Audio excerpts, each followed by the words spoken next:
Hello, YouTube. My name is Deanna, and this is the Haxton Knits podcast. This is a podcast primarily about knitting.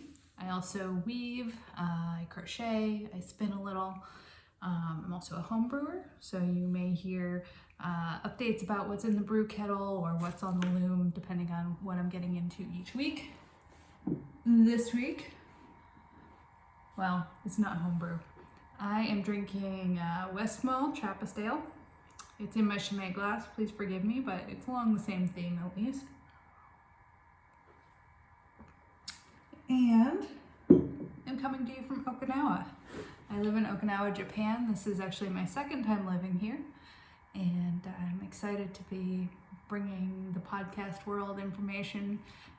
There's not a lot of Japanese podcasters out there, and I'm obviously not Japanese, but I thought it'd be interesting to share what's going on in the craft world on this side of the pond.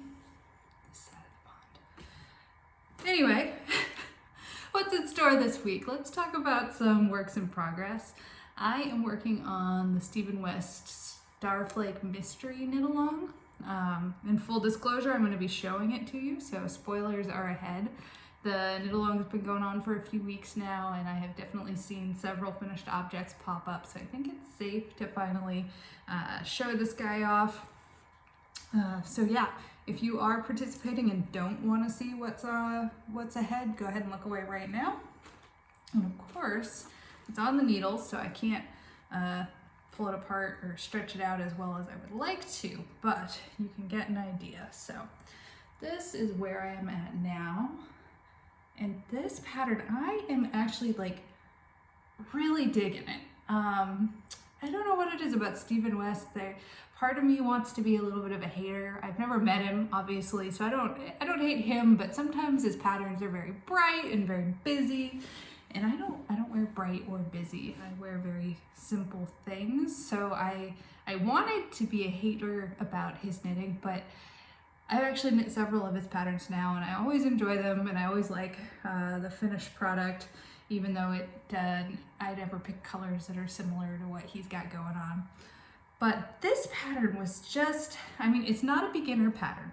There are, I-cord cast-ons, bind-offs, edgings, short rows, brioche, color changes. I mean, it's awesome. It's good. It's really refreshing to have a little bit of a challenging knit.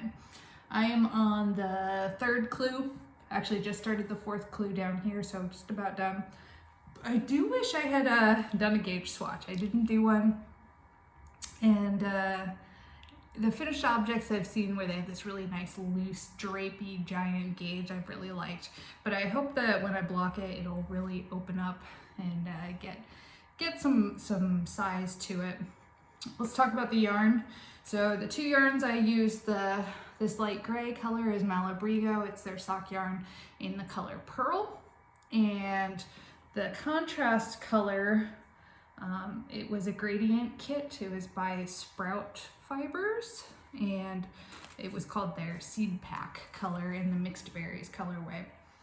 And both of these yarns were originally destined to be something else. So the gray yarn, originally I was gonna make a baby blanket, and I'll talk more about that later because it was actually kind of a special project. But I was gonna make a baby blanket and do the Friesland blanket product. And if I can, I'll try to pop a photo in. I don't actually know how to do that, so we'll see what post-production turns out to look like. But yeah, so I had cast on for that and wasn't really feeling it and pulled it apart, and then I cast on for a sweater. I did a swatch for one of Caitlin Hunter's patterns, and then eventually found its way to this, and I love that. I love when plans change and that knitting has that option that you get started and it's not working out and you can just take it apart. Same thing with the contrast color. So originally I made a pair of color work socks with this color yarn, and it just wasn't the appropriate yarn for socks or color work, really. It's a very slick yarn. So yeah, that was unplanned, but I love how these come together. Now that I am living in Japan again, it's actually a little bit tricky to get yarn. There are a couple of stores in Okinawa. So for those of you who don't know, Okinawa is not part of the mainland of Japan. It's quite separated. People from the US would compare it to like Hawaii, so about that far away. I don't know if it's actually that far in miles or kilometers, but remote anyway. So not the same amount of amenities, not the same things that are available up on the mainland of Japan. There are a couple of yarn shops, not like local yarn shops. There's a craft store called Pandora House. There's a couple of fabric stores that offer some yarn, but not what I'm used to. So I before living in Okinawa, I lived in Alaska, and that had awesome yarn shops, many yarn shops, even for being in Alaska, where you would think you have less amenities than other parts of the US. So yeah, adapting to life here in Okinawa, I sort of planned ahead and started stocking up on yarn before we got here, because I remembered what it was like last time I lived here. And so one of my goals is to really stash dive and really get into my stash, which is a very hardy stash, as you'll hopefully come to see over the next couple of weeks and months. So that is what guided the color choices of this knit along. I actually have a couple of other projects on the needles too, which I didn't bring up for show and tell. It's the middle of the night here, and I just didn't think to pull them out of my room before my family went to bed. So the other project on my needles is the Nell sweater. And again, I'll try to throw some pictures up here. It's a lovely sort of knit shirt. It's long sleeve. It's got big poofy sleeves and some cute little color work. And I really dig it. I'm doing it in the Coal Mine colorway by Destination Yarns. And I bought that yarn when I went to Stitches United last year, and I wanted to get a black sparkly yarn to make a sweater with, and so this is meeting those requirements. But I really do wish I had purchased the yarn that the pattern is photographed in or was made in, because it's just really cool looking. I really enjoy it. And I'm still thinking about maybe trying to buy it. It is a Japanese yarn and a Japanese pattern, so that would be, at least I could maybe order it from the mainland and pretend I'm not ordering yarn and shipping it. But we'll see. We'll see how this first draft turns out. It's definitely become my car project. So what I do is I'll cast on a sweater pattern, get through the fun parts, usually the yoke or the top of it, and then when you get to that body island or sleeve island, I put it in my cart, and just anytime I have a spot, a chance to sit and knit, I'll work on it, usually for a few minutes before I go into work. So those take a long time. We'll see. I'll show you some progress on that maybe next week. Beer break. This is a triple and it's 9% alcohol, and we'll see. I might be a little giggly by the end of the episode. I don't drink a whole lot. Anyway, so those are the two main projects. I also have a pair of socks on my needles, which I didn't bring up with me, but those are there's always a pair of socks on the needles, so I'll share those with you as they come along. Some finished objects recently. So I just finished a couple of hats. This is the Incan Spice Hat, and it's just lovely. I love this stitch pattern. The yarn is, it's a Plymouth yarn, and it is 45% extra fine merino, 25% baby alpaca, 15% silk, and 15% yak. So it is just, it's soft, it's squishy, it's lovely, it's drapey.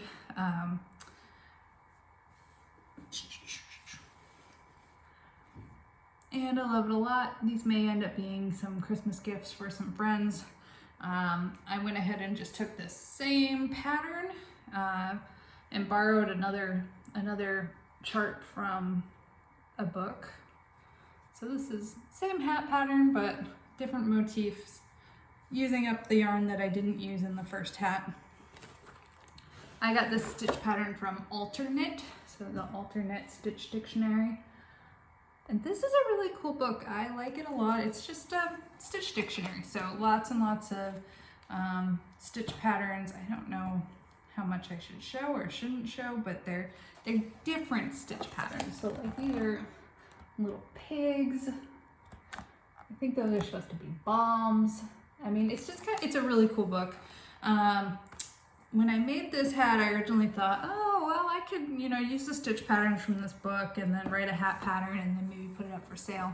But looking at the copyright on the book, I'm not sure. So, I guess I won't.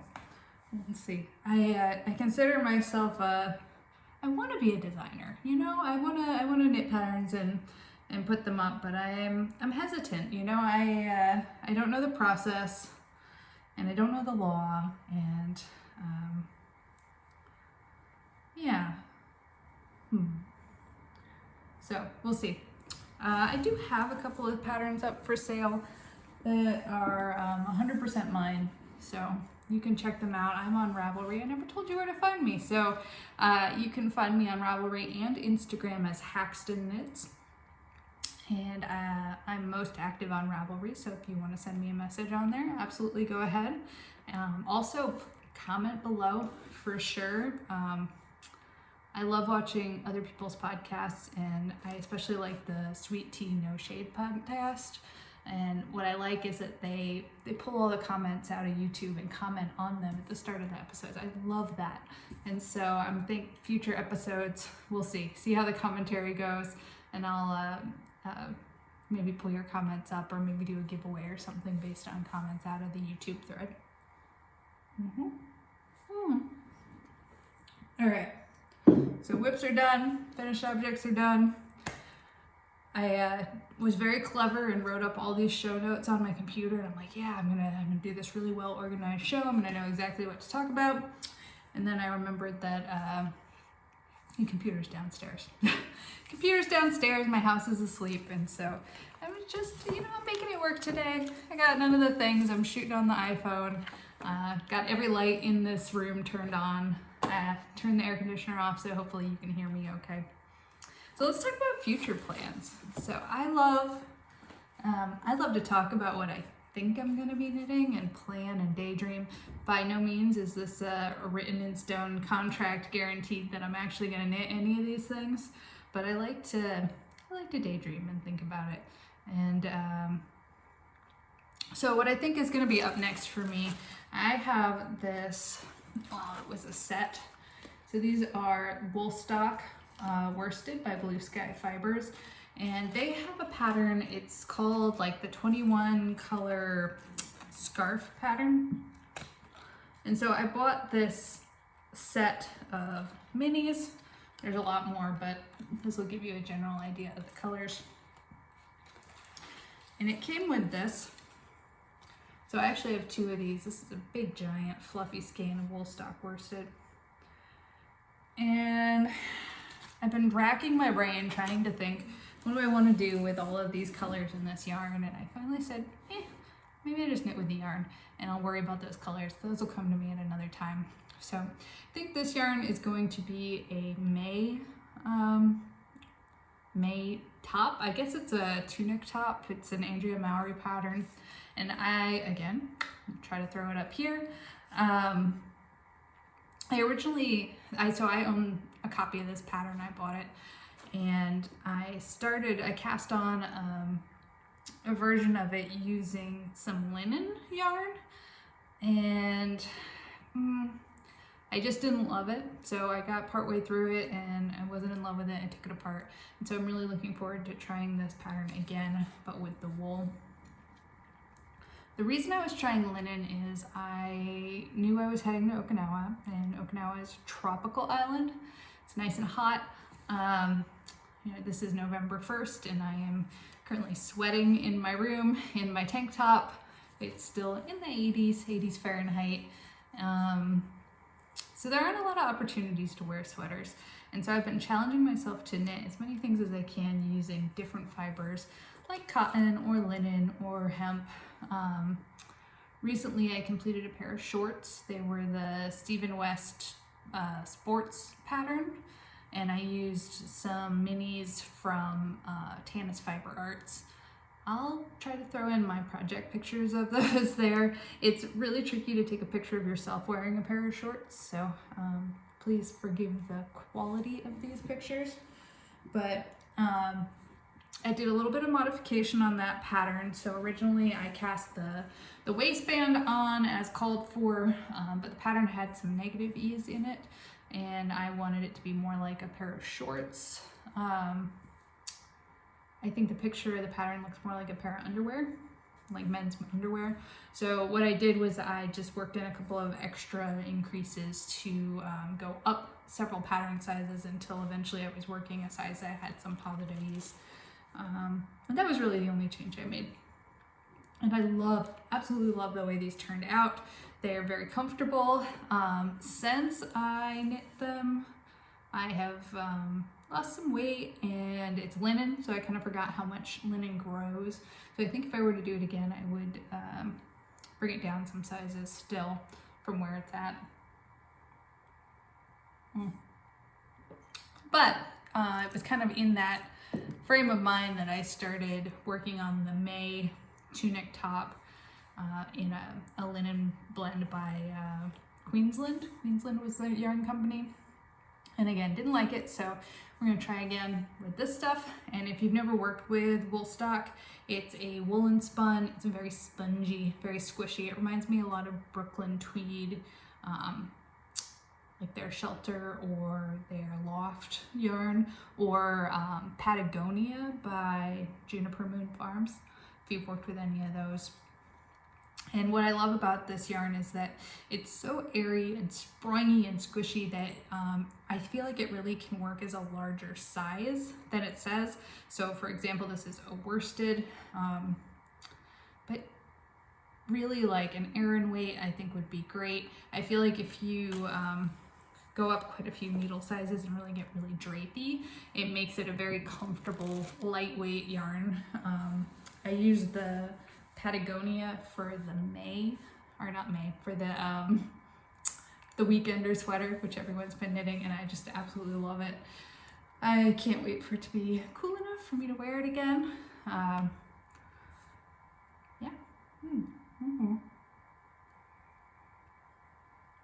This is where I'm gonna stop and figure out how to edit and just edit out all these things, like me feeling embarrassed because it's my first podcast. Yeah, so definitely be kind, be gentle. It's the first podcast. We'll work it out. All right, also up next. So I mentioned that I do some weaving. And do some weaving. I have bought a loom and I have made like 2 things on it. So ignore the noises here for a second. But the reason I bought the loom was because I do like to spin my own yarn, but for some reason I never reach for that yarn to knit with. I don't know why. I don't know. I have this ever-growing pile of homespun yarn and I don't know what to do with it. So I'm just going to show you some of it here. This is some of my homespun. So, oh gosh, I actually really love this yarn, but what do you do with it? You know, I have a couple of ounces, 2 skeins, and what do I do with it? So weaving has been my plan. I'm just going to weave some oversized scarves or maybe some hand towels or something for the house. This is from Nest Fiber Club. It was the November 2017 colorway. It's an organic Polworth yarn. And I absolutely love Polworth. I love to spin it. It's just, I'm always surprised how soft it turns out and how easy it is to spin. This yarn was chain plied. So it's a three ply yarn that was chain plied to preserve the colors. So it should get some nice striping in it. And I'm a mediocre spinner. I'm not an expert, I'm not a beginner. I do okay. Let's see, you know what? Play with that later, put it away later. I actually have a whole bunch of hand spun yarn here, all in the bags. Also, a lot of Nest Fiber Club. So when I first started spinning, I signed up for these monthly fiber clubs. There were a couple I used, And I loved them. I love to play with the different fibers and just, you know, go through them real quickly. But after a while, it's like, well, what do you do with it? What do you do with the 1 or 2 skeins? So give me ideas. What do you guys do? If you have fiber clubs that you spin with, what do you do with them? I would love to see. Show me your finished objects. Show me what you use them for. All right. And what else is next on my needles? So Melissa over at the Knitting the Stash podcast. Gosh, I love her podcast. If you guys haven't seen it, it's really awesome. She does a lot of modification of sweaters and modification of patterns, and she talks about old books. And right now she's doing a knit along where you are challenged to knit a pattern that is not in your native language. And that's perfect because I live in Japan and I don't speak very much Japanese. A little, but not enough. So I picked up this book locally. It's called the Let's Knit series. It says Ontona style knit and crochet. So this is the book. And there's a pattern in there that just called my name. It's called the puff sleeve pullover. There we go. Look at that. I just love it. I'm not actually 100% sure if it's all knit or if the body is knit and the sleeves are crochet. Let's see if we can zoom in. What do you guys think? Are the sleeves crocheted or knit? And the sad part is I can't read it to tell you. But the book is mixed, so there's knit and crochet projects in here. I really like the front cover tunic a lot. Something I find with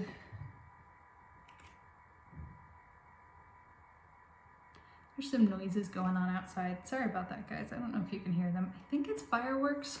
I'm not sure why there's fireworks, but that's what was distracting me. Anyway, so knit and crochet projects. When I bought this, I thought, this is really gonna help me. You know, I'm a really good knitter. I can interpret a pattern. So I thought, I'll just, you know, look up a couple of keywords like cast on or increase or decrease. I'll be good to go. And I'm wrong. Yeah. It's more complex than that. Even with my Google Translate, I was having a hard time. So I looked at it originally and then I said, no, and I put it away. But I think I'm gonna pick it back up and give it another shot.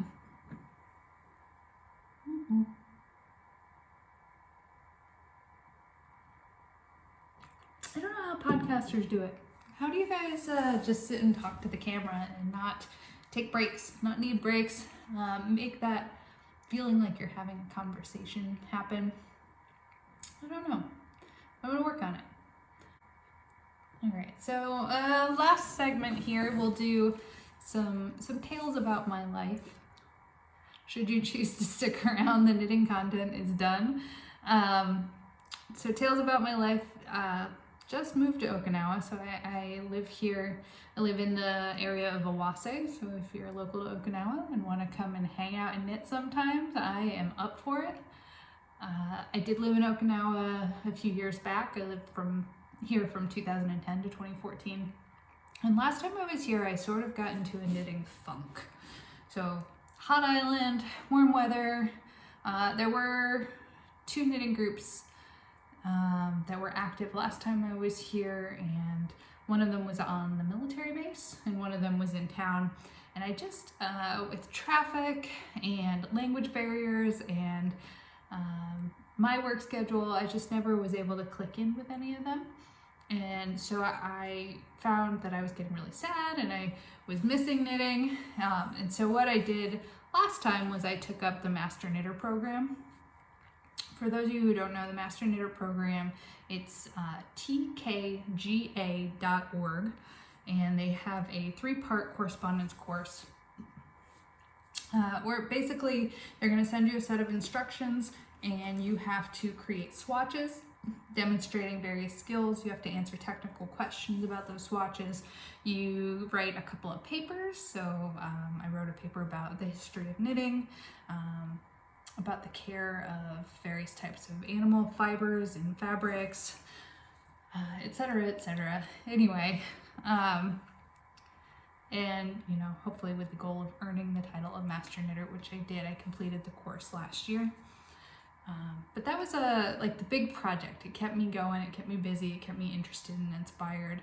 And so now I'm back here again, and I don't have that project. And so I'm trying to think of how can I keep myself inspired with knitting, and that's partially why I'm here filming this podcast, talking to you today. And so, yeah, I'm excited about that. I'm also thinking about, now that I am a master knitter, what am I going to do with it? What's my plan? So part of the program you do write some patterns, and I was really inspired by that. I enjoyed the designing and knitting and writing pattern process. I also enjoy test knitting and sample knitting, so maybe those will be some future projects to keep me busy while I'm here on island. My other project right now is my home brewing. So on tap downstairs we have 7-hop IPA. And I've never made an IPA before. IPAs aren't actually my favorite drink, but I really wanted to try this particular recipe because of how many different types of hops were in it. So I could really sniff and smell and take notes on all of them, so that hopefully when I make beers in the future, I can use that knowledge to make better beers. But really what I want to do is make, I really love Belgian beers, so hence what I'm drinking today. I want to really try to make a really good Belgian beer. I love Orval. I hope I'm saying that right. But Orval's a beer that, it's a Belgian beer, but it's got just like a hint of funky sourness to it. So they ferment it with a normal beer yeast, and then they bottle it with Brettanomyces, which gives it this kind of funky taste that I just really, really like. And so I think that's also next on my to-do list, is to try to step up my home brewing game. So if you got any home brewers out there, say hello. I am on the Drunk Knitting Reddit page frequently, and I show pictures of my brew day, so if you're on there, say hello.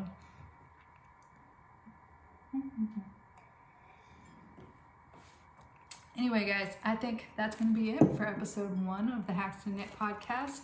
Again, you can find me on Ravelry and Instagram as Haxton Knits.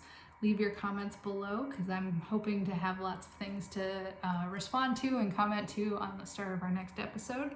And have a good night.